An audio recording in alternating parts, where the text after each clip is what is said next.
Sveiki, Dievo mylimi žmonės. Šį kartą, kaip ir buvau pažadėjusi praeitą savaitę, užbaigsiu savo tarnavimą iš 3 video paskaitų ciklo Kaip išgyventi skausmą dėl suvokiamos neteisybės, skriaudos, kaip nepaskesti tame skausme, išgyti, kaip atsikratyti neapykantos ir mylėti, atleisti. Aš nekartosiu to, ką aš kalbėjau praeitus 2 kartus, pirmas 2 dalis, bet ten po valandą kalbėjau, po valandą, žiūrėsim, kaip čia šiandien išės. Tikrai neilgiau, o ar trumpiau, nežinau. Aš manau, kad ten yra labai vertinga, ten yra mano išgyventa praktiškai kūnų, krauju, siela, dvasia, visa savo esybė. Aš tai esu išgyvenusi, man tai visiškai 100% veikia ir dalinuosi, ką turiu geriausia su jumis. O aš labai rekomenduočiau tuos pirmus 2 tas paskaitas, pirmasis 2 pasidalinimus mano tarnavimus paklausyti. O dabar tik labai trumpai probėgom, bet būtinai reikia atsiminti, ką jau mes praėjom tos 3 punktus ir šiandien dar 2 punktai. Pirmas punktas. Tai svarbu pripažinti, kad tau skauda dėl patirtos, suvoktos neteisybės. Mes labai daug ko nesuvokiam. Kaip ir kalbėjau, mūsų psichologiniai gynybiniai mechanizmai tai labai daug ką neigia ir sako, ne, viskas tvarkoja, viskas gerai, nieko nėra, nieko nematau, linksmas, tralelė. Bet būna, kad tik vėliau įsisąmonini apie patirtą skriaudą, kad tave taip skriaudė, o tu viską neigdamai. Bet eina laikas ir tiesiog iš savo tolesnio gyvenimo matai, koks tu sutraumuotas ir suluošintas psichologiškai, koks tu aukos vaidmenį, kaip tai įtakoja visą tavo likusį gyvenimą, kaip tau sukyla tokios reakcijos, kokios neturėtų sukilti, jeigu būtum sveikos sielos žmogus, nekraujuojantis. Ir gali būti, kad žymiai vėliau tu suvoki, susivoki ir tada jau, kaip sakant, šaukštai po pietų. Iš tikrųjų, nieko jie ne po pietų tie šaukštai, geriau vėliau negu niekad. Kaip man buvo po 9 metų, galų gale taip jau aiškiai suvokiau mastą, patirtos skriaudos mastą. Galvojau, kad ten mastelis labai reikšmingas, labai reikšmingas, bet jau kad toks mastas, tai po 9 tik metų susivokiau, kai susivokiau, kaip tai išardė daug mano gyvenimo grandžių, daug kur, tai labai pažeidė visą mano gyvenimą, mano mąstymą, labai suluošino mane. Tai vat, bet geriau vėliau negu niekad. O galbūt jau iš karto susivokiai, esi gan toks nesugadintas žmogus ir sakai, matau neteisybę, matau skriaudą iš karto, vat žiūri ir matai, ar per toli didelį, ar iš arti, kur čia tau kažkas vyksta, ar netiesiogiai tave tai skaudina, ta neteisybė matoma, kaip aptariam praeituose kartuose, ar tiesiogiai tave čia liečia ir skaudina. Nesvarbu, ir tuo ir anuo atveju vis tiek tai yra labai reikšminga, neteisybės suvokimas. Tada svarbu įsivardinti konkrečiai, kas konkrečiai, kaip vadinasi ta neteisybė, kuri tave skaudina. Jeigu neįsivardinsi konkrečiai, neišsilaisvinsi ir nebus gijimo ir bus tiesiog destrukcija. Stumdysi gynybiškai visą gyvenimą, sakysi, nieko nėra, nieko čia nėra, štiš, nieko aš linksmas, nieko čia taip nebus. Taip ir liksi suluošintas ir dar labiau luošinantis kitus žmonės. Iš tikrųjų luošinantis kitus žmonės. Ir mokantis kitus neteisingai luošinančiai ir su savo luošinančiu požiūriu daug žalos darantis ir kitiem irgi. Ir savo. Na, o kai jau pripažįsti, tada jau yra pirmas žingsnis į išsilaisvinimą, į sveikimą, į teisingus poelgius, į teisingą mąstymą, kai jau konkrečiai įsivardini, kokią neteisybę tave skaudina. Ir kaip iš praeito karto, kad peržiūrėjom, kad gali būti kartais klaidingas neteisybės suvokimas, kaip kad buvo Kainui. Kainas suvokė neteisybę, bet jisai ją suvokė klaidingai, ne taip, kaip Dievas suvokė. Jis galvojo, kokia neteisybė, Dievas priėmė mano brolio auką, o mano nepriėmė neteisybę. Jis tiesiog su neapykanta užsidegė ir ant brolio, ir ant Dievo už tą neteisybę, bet ten taip ir turėjo būti, bet jis neieškojo derinimuose su Dievu, o mums visada reikia tikslintis, ar aš neklaidingai suvokiu tą neteisybę. Nes visko gali būti. Tai labai svarbu netgi ir ta klaidingai suvokta neteisybė. Jin irgi labai svarbi ir reikšminga, todėl kad jinai ardo, greuna, žaloja, teikia skausmą, jinai įsiveikia ir iš jos paskui pasekmės būna. Ir jos nesibaigia tol, kol nesusitvarko viskas su ta išgyventa neteisybė. Todėl reikėtų žiūrėti Biblijoje, tik Biblijoje, ne kažin kur, nors aišku, gali būti, kad ir einant per parką Dievas kalbės, ir per sapną kalbės, ir darbe, ir tepant sumuštinį Dievas gali prakalbėti.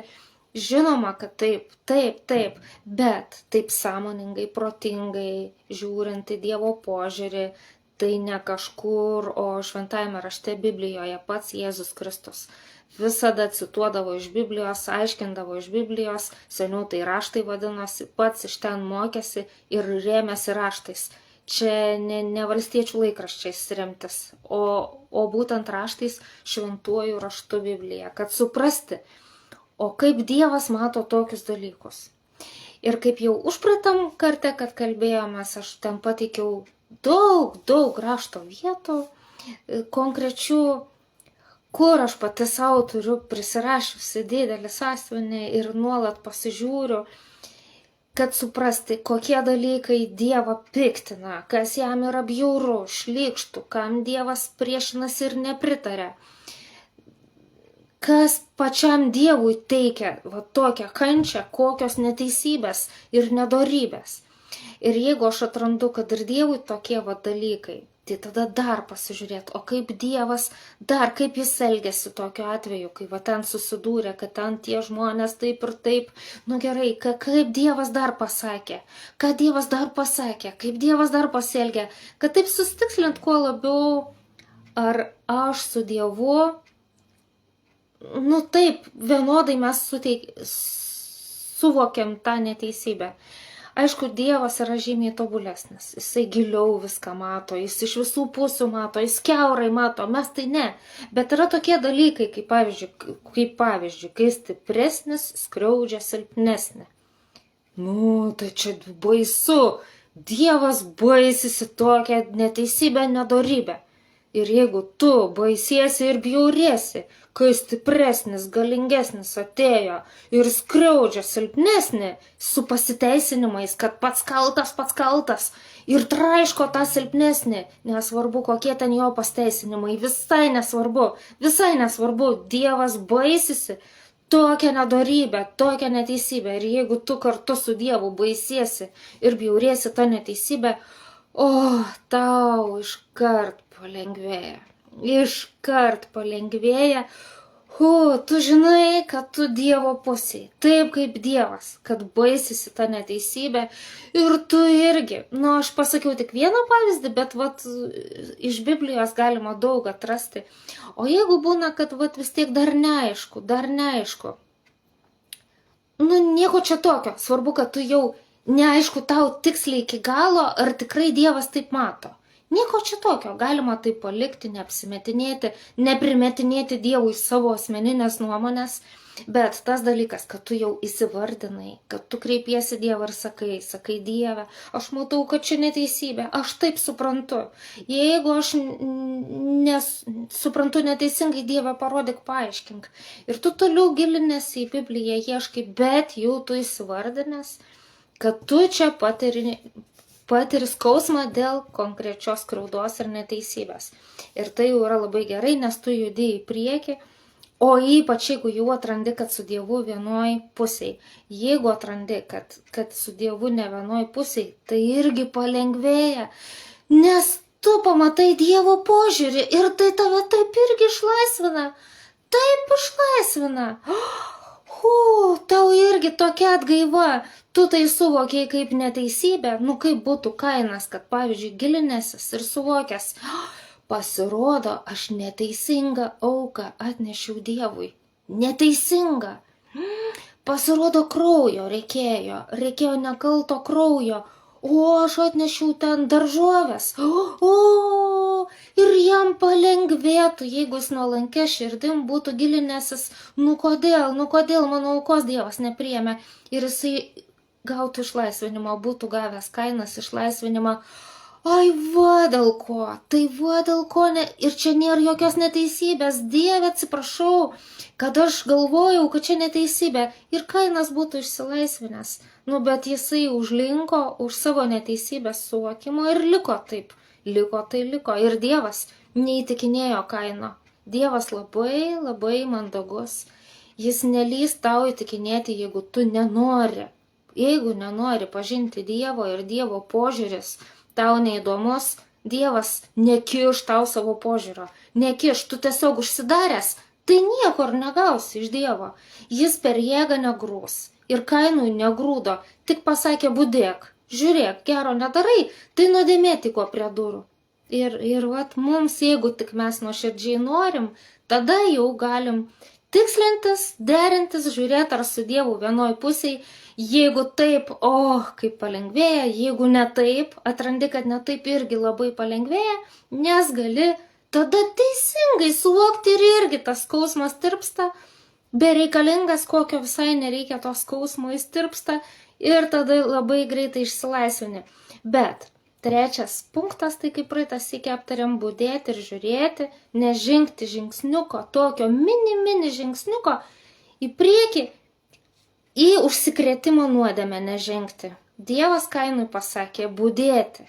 Sako, gero jei nedarai, nuodėmė tyko prie durų, bet tu turi jai viešpatauti. Dievas neaiškino Kainui priežasčių, kodėl, nes Kainas nenorėjo. Bet Dievas tik įspėjo. Bet tu, sako, žiūrėk, nuodėmė prie durų. Tu žiūrėk, tik budėk. Ir tas nei budėjo, nei ką. Jeigu tas žmogus toks, tu esi, ar aš esu, ar kažkas yra toks kaip Kainas, kuris klaidingai suvokia neteisybę. Bet jeigu jis čia trečiajam punktą nuspręstų nežengti į užsikrėtimą nuodėmę, neįsijausti į tą nuodėmę taip, kad užsikrėstų tą pačią arba iš to išplaukiančią kitom, jeigu čia budriai pasiliekant ir žiūrint, jeigu aš Jėzaus mokinys, aš žiūriu, o ką Jėzus sako? Tokiam atvejui, ką sako mano ponas? Viešpats tai yra ponas. Viešpats tai yra ponas, kurio tu pavaldinys esi. Tai jeigu tu tikrai Jėzus tavo viešpats, tavo ponas, tai tu ne pats savo ponas, tai jis tau ponas.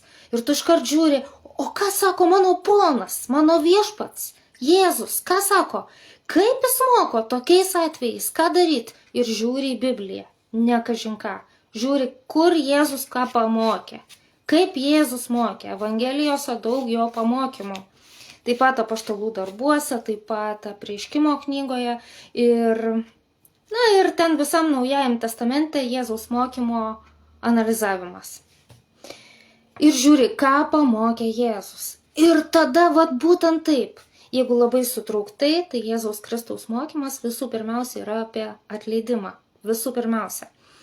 Tai, jeigu net Kainas klaidingai suvokiantis neteisybę būtų iš karto nusprendęs tuoj pat atleisti, Dievas neteisingai pasielgė, atleidžiu Dievui, jeigu jis taip kvailys, aišku, būtų, galvodamas, kad Dievas suklydo. Bet tarkim, jis galvotų, Dievas suklydo, neteisingas Dievas, bet aš jam atleidžiu.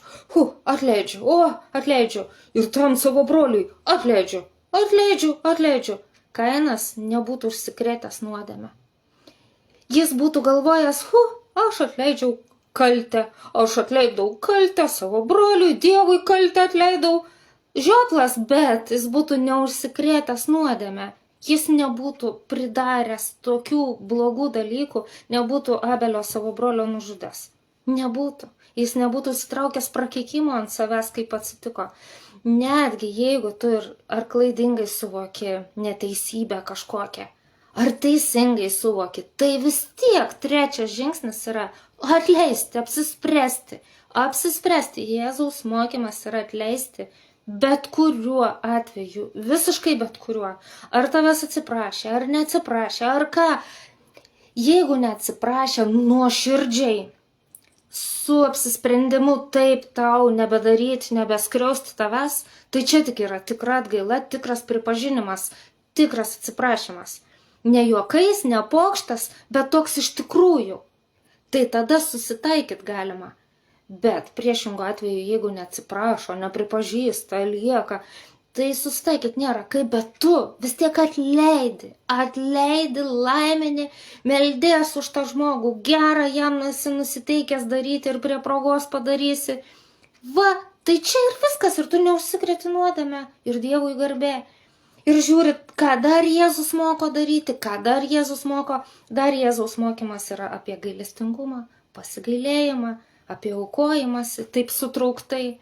Bet aišku, to neužtenka, kai yra blogis, blogos situacijos, užpuolimai, skriaudimai, tiesioginiai kažkokie. Taip pat Jėzaus mokymas yra apie tai, kad įspėti tą brolį, kuris nusideda. Įspėti. Jeigu tavęs nepaklausys, dar kažką atsivesti iš kitų brolių sesių, dar jeigu jūsų nepaklausys, jau visai bendruomeniai pranešti, ir jeigu tada nepaklausys, jau jį nebe kaip į brolį žiūrėti. Jau ne, jau kaip į netikinti, kaip į nebrolį. Tai čia jau nei draugystė, nei bičiuliavimasis, bet myli kaip priešą, atleidi kaip priešui. Tai irgi variantas, tai yra Jėzaus mokymas. Tai tu vis tiek išsilaisvini, nes tu, kaip tavo ponas viešpats Jėzus moko, taip tu ir darai, arba kaip tavo mokytojas Jėzus. Mes turim daug vaidmenų. Arba kaip tavo brolis Jėzus. Pagal tą giminystę, kad jūs gimė iš Dievo dvasios, tai ir Jėzus Kristus ir tu to paties dangiškojo tėvo vaikai. Tai jis tau kaip ir brolis. Žodžiu, tu vienijasi su juo ir kaip jis moko, tu savęs išsižadėdamas darai kaip Jėzus. Viską kaip Jėzus, tik tai kaip Jėzus darai, tada įsilaisvini. Bet gali būti, kad čia vis tiek tau dar lieka toks kraujavimas. Gali būti, kad tau vis tiek skauda ir sakai, bet kaip man padarė. Gerai, aš atleidžiu, bet vis tiek iškyla, tarkim, tau vaizdai kažkokie, kaip vyko ta scena, ar 2 scenos, ar 3. Juk būna, kai padaro tokius baisius dalykus kažkas ir iškyla tos baisios scenos, smurtinės ar ten psichologinio ar fizinio smurto, prievartos scenos kažkokios gali būti ir jos skaudžios ir tau vėl labai skauda ir tu sakai, taip aš atleidžiu, aš darau kaip Jėzus, bet kodėl man vėl čia skauda, kodėl? Normalu, taip gali būti, kad dar sugrįžta. Yra dar porą labai gerų dalykų. Dar porą metodikų, kurios labai gerai veikia. Man tikrai labai. Jeigu tebe sugrįžinėja tos scenos atsiminimai ir tas skausmas, aš ką rekomenduočiau dar kartą labai atidžiai pažiūrėti, ar tuos ankstesnius 3 punktus tikrai jau praėjai iš tikrųjų. Ar tikrai aiškiai įsivardinai, kur tu skriaudą suvoki, kur neteisybę suvoki. Ar tikrai įsivardinai ir pripažinai, kad taip, kad dėl šito dalyko tau skauda, tau baisu nuo to, kad tu čia kankiniesi būtent dėl šito. Jeigu tikrai įsivardinai, peržiūrėk, ar derinais su Dievu, ar žiūrėjai, koks Dievo požiūris.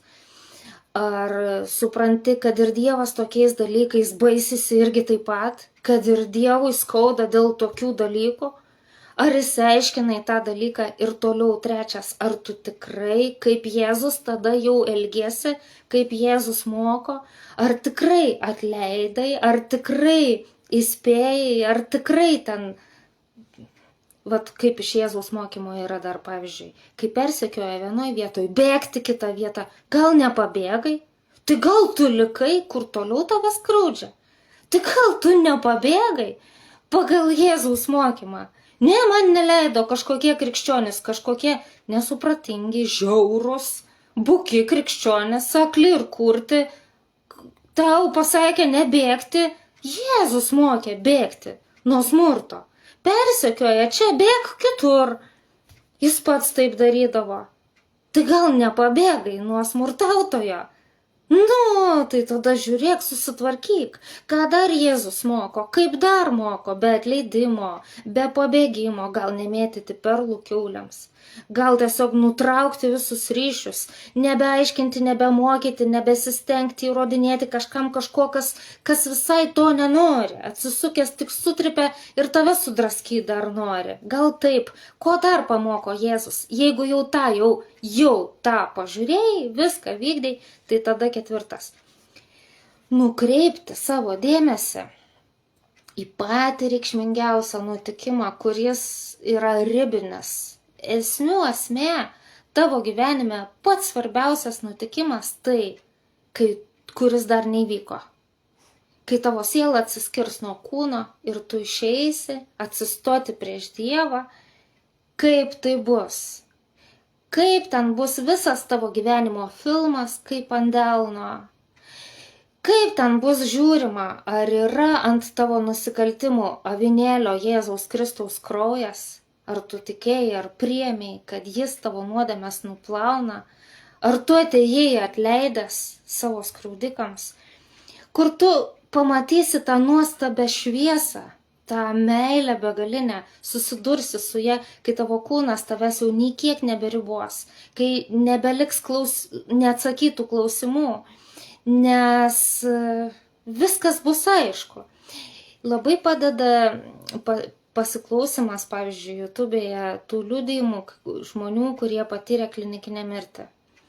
Ir kaip jie ten palikę kūną apačioj, skrido į tą šviesą, tą begalinę meilę patyrė, kaip tą savo gyvenimo filmą matė, atsikartoja liudijimuose tokie dalykai, kaip jie patyrė tą tokį nespaudimą Dievo, klausimą tokį, ar tu nori grįžti, ar tu nori pasilikti, kaip Dievas vis dėlto pasakė, kad tau dar nelaikas. Kaip Dievas nekišo per prievartą, kad tu turi nusilenkti man, tu privalai pagarbint mano sūnų, Jėzų Kristų. Dievas taip nedaro per prievartą, taip jis nesielgia, jis labai leidžia rinktis. Ir tie žmonės, kurie grįžę iš klinikinės mirties, pasakoja apie tuos potyrius, apie tai, kaip sako, oi, aš dabar visai kitaip mąstau, aš galvoju, tengi viskas matosi, ten neįmanoma apsimesti, nieko paslėpti neįmanoma, ten viskas matos kaip ant delno. Ir va tas savo dėmesio nukreipimas, kaip tu ateisi ir stosi prieš Dievą, palikęs visiškai viską, kas tau čia buvo laikinam duota, laikino žemėje.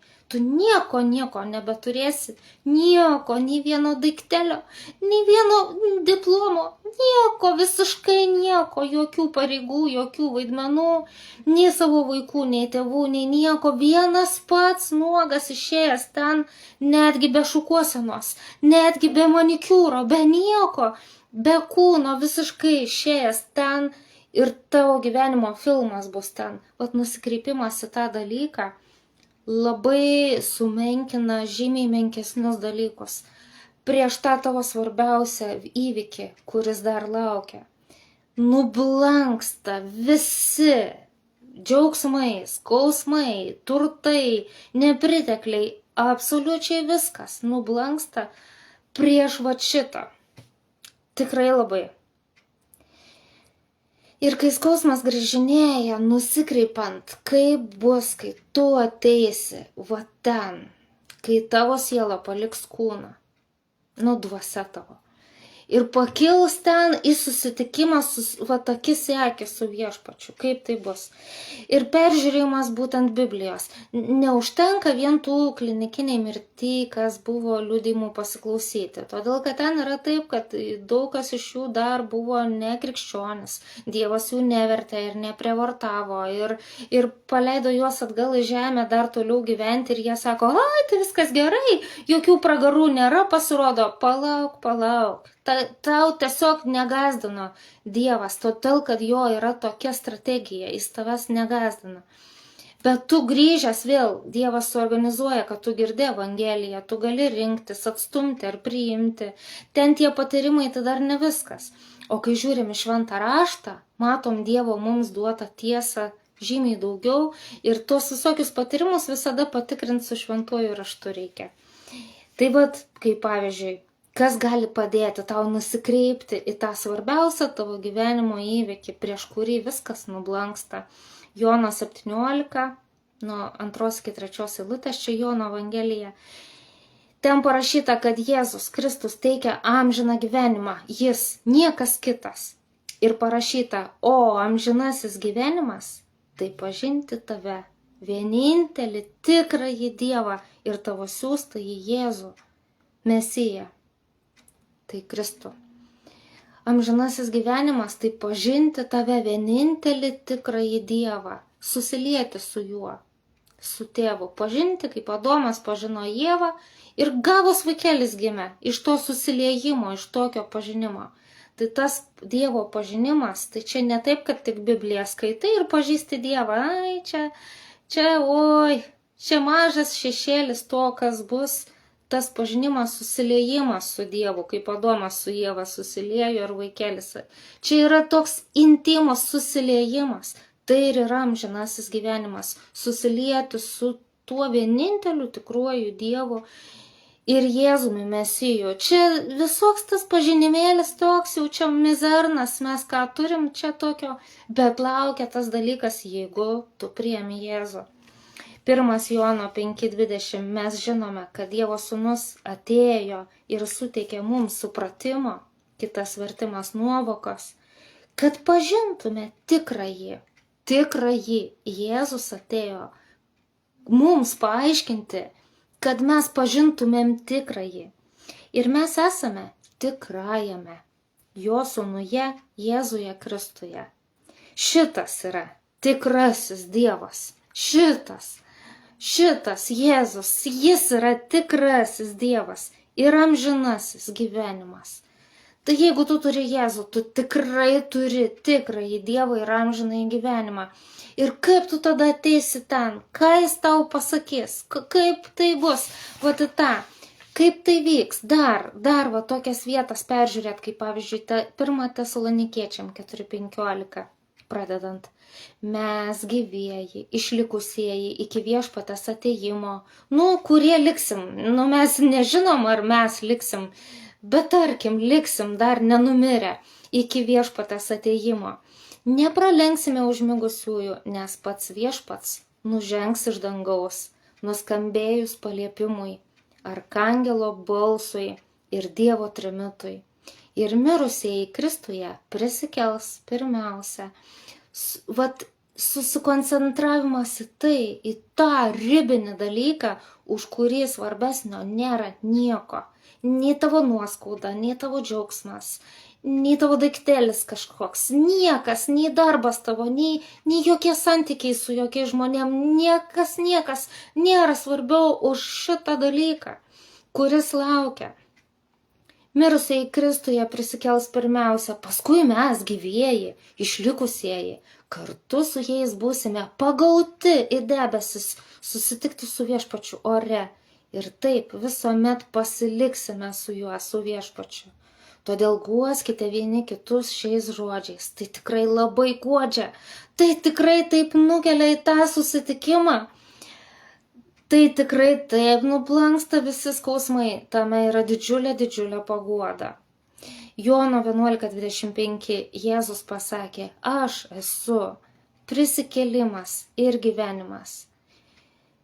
kas tiki mane, nors ir mirtų, bus gyvas. Gal ir numirsim, ir nesulauksim, kol jisai sugrįžo, bet Jėzus pasakė, kad kas jį tiki, nors ir mirtų, bus gyvas. Aš tikiu tavim, Jėzau, tai jeigu ir numirsiu, tavęs nesulauksiu, numirsiu, vis tiek reiškia, mano siela atsiskirs nuo kūno ir aš būsiu gyva ten pas tave su tavim. Ir kiekvienas, tęsė Jėzus, kuris gyvena ir tiki mane, nemirs per amžius. Nemirs per amžius. Nesvarbu, kad tą seną kūną paliksim ir nereikia, bet ta mūsų esybė dvasia nemirs per amžius, tie, kas tiki Jėzumi, ir į ugnies ežerą nepateks. Tai vat nusikreipti padeda šventojo rašto toks skaitimas, apmąstymas, tų liudijimų pasiklausimas, kaip žmonės išskridę buvo klinikinės mirties metu apie tą tokį, kai jie patyrė, oi, sako, pamačiau mano gyvenime, kaip aš čia pasielgiau ir skaudinau tą žmogų, o čia vėl, kaip skaudinau tą žmogų, oi, noriu grįžti žemę ir kitaip dabar jau daryti, kitaip noriu, kitaip. Ir jie grįžo po klinikinės mirties, taip tu gali galvoti, o Dieve, ir man atleisk už mano nuodėmes, kaip ir aš atleidžiu visiems, kas man nusidėjo. Aišku, aš išsikraustau, aš pabėgu nuo smurto, aišku, aš perlų kiauliams nebarstau. Aišku, aš darau, kaip Jėzus moko, aš įspėju smurtautoją. Jeigu jis nepaklauso ir bendruomenės, ir ne brolis tada. Taip, bet aš nusikreipiu tai, kaip bus. Aš nusikreipiu ir tai praryja, visa kita tai praryja, nes tai ribinis, egzistencinis, pats stipriausias argumentas, dėl ko gali susilydyti visokie skausmai. Ir dar vienas dalykas, 5. Čia irgi labai efektyvu nusiasmeninti. Dabar tik supraskite teisingai. Savo patirtos skriaudos, išgyventos, suvoktos neteisybės atžvilgių nusiasmeninti. Tai čia tuo atveju, kai tau kažką darė ir labai skaudžiai, ir traumuojančiai, ir grandioziškai, kad tau tas skausmas atsinaujina, kai scenos iškyla ir tau vėl širdis apsilieja krauju. Nusiasmeninti, jeigu tu esi Jėzaus Kristaus mokinys. Tai kaip Jėzus pasakė, kas ką padarė vienam iš mažiausių mano brolių, tai padarė man. Jeigu tu gimei jau iš Dievo, priėmei Jėzų, tu Jėzaus brolis esi ir Jėzus apie tave sako, arba Jėzaus sesė. Jėzus sako, kas ką padarė tau, padarė man. Tai nusiasmeninimas, nes tu ne pats čia grandiozinės reikšmės asmenybė tau čia padarė. Ne. Tu priklausai savo atpirkėjui, kuris tave savo krauju nusipirko. Ir jis tavo ponas, tavo šeimininkas, tu jo tarnas, tu jo mokinys, tu jo nuosavybė, tu jo brolis, sesė. Va tokie vaidmenys, tu jo avis, jis tavo ganytojas. Ir jeigu ką nors daro kažkas tau, tai daro Jėzui. Jėzus sako, kas ką padarė vienam iš mažiausių mano brolių arba sesučių, tai padarė man. Čia Mato Evangelija 25:40. Dar Mato 10:40. Kas jūs priima, mane priima, sakė Jėzus savo mokiniams. Jeigu tu Jėzaus mokinys, kas tave priėmė, Jėzų priėmė. Kas tave keikia atstumė, Jėzų keikia atstumė. Kas paduos bent taurę šalto vandens vienam iš šitų mažųjų dėl to, kad jis yra mokinys, Jėzaus mokinys, iš tiesų sakau jums, tas nepraras savo atlygio.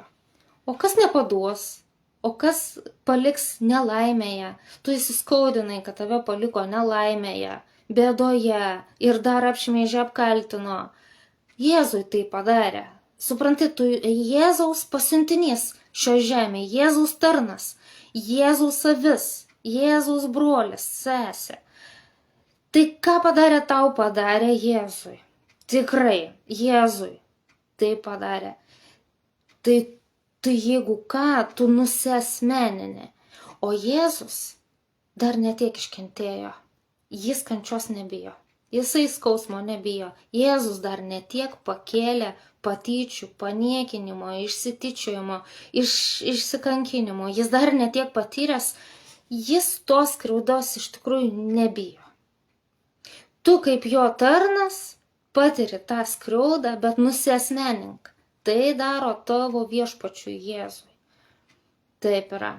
Mato 25:42 Jėzus pasakė, aš buvau šalkęs ir jūs manęs nepavalgydinote, taip aš sakysiu tiems, kurie eis į amžiną pražūtį. Taip paaiškino Jėzus, aš buvau šalkęs ir jūs manęs nepavalgydinote, buvau užtroškęs, manęs nepagirdėte, ligonis ir kalinys ir manęs neaplankėte.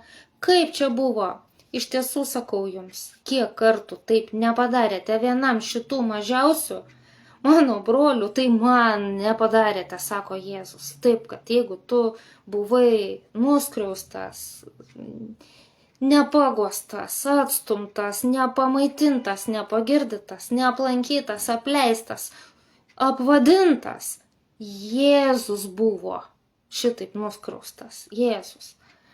Tai padarė viską tie žmonės Jėzui. Nusiasmenink save, nusiasmenink tu Jėzaus tarnas, jeigu tu tikrai Jėzaus tarnas. Jeigu tu ne Jėzaus tarnas, tai gaila tavęs.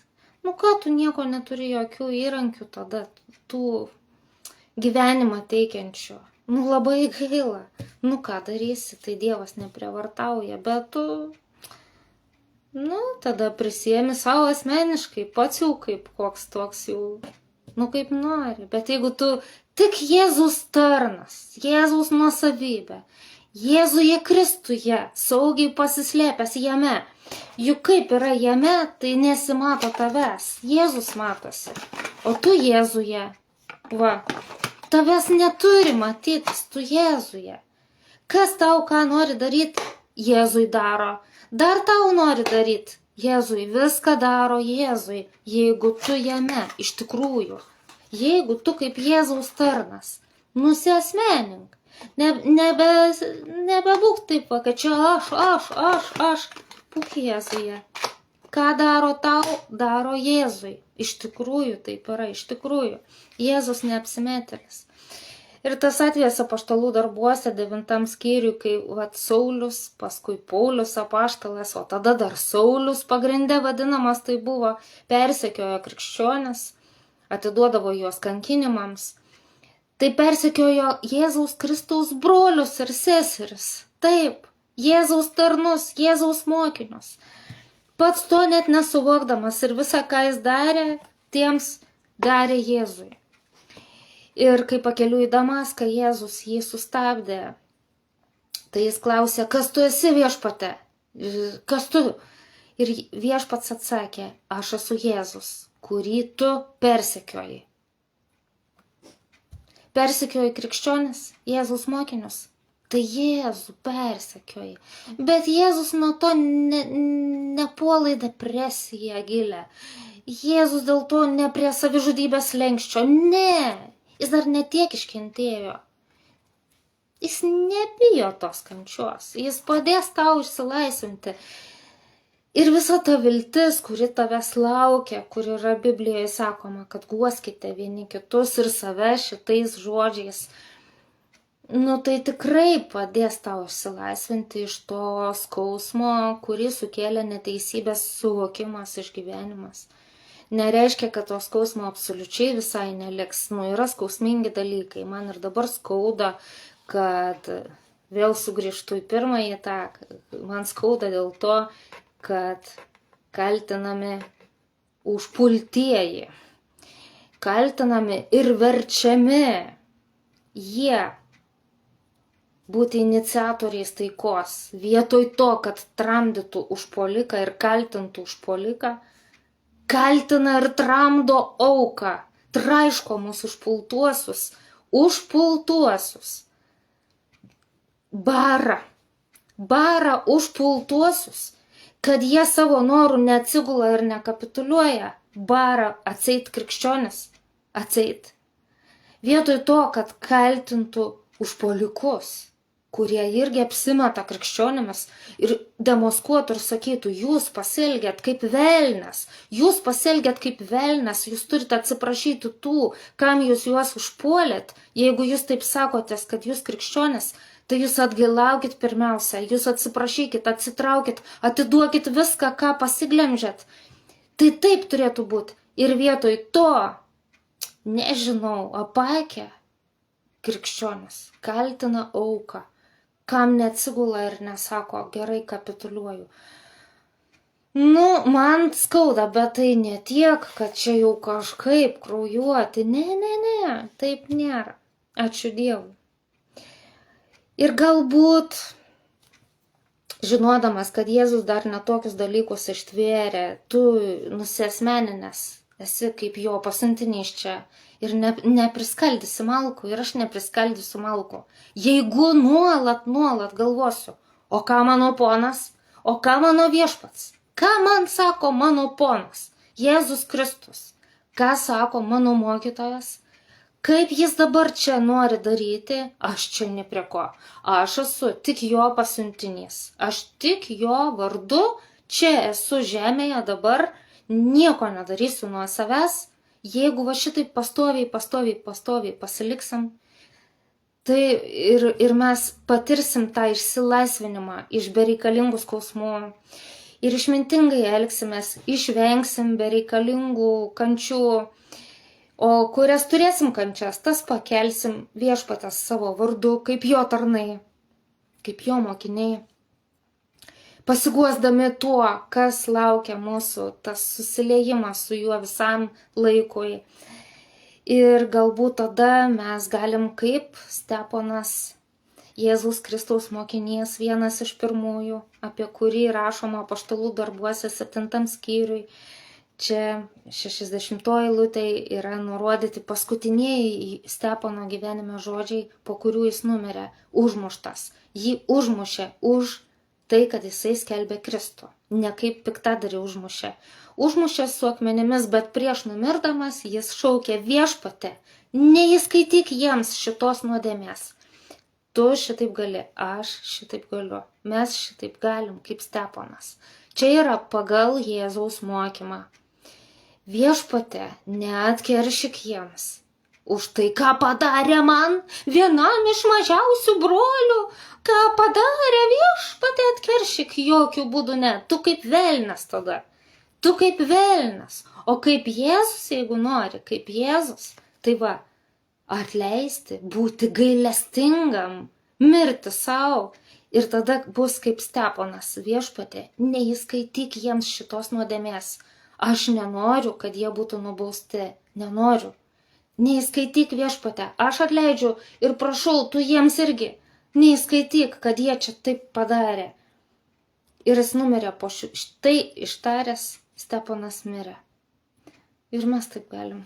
Jeigu mes ten, Jėzuje Kristuje, o ne patys dabar, eisim garbę apgint. Jeigu mes Jėzuje Kristuje. Tai va, brangieji, būkite palaiminti šį kartą. Trumpiau negu valandą pasidalinau su Dievu. Iki.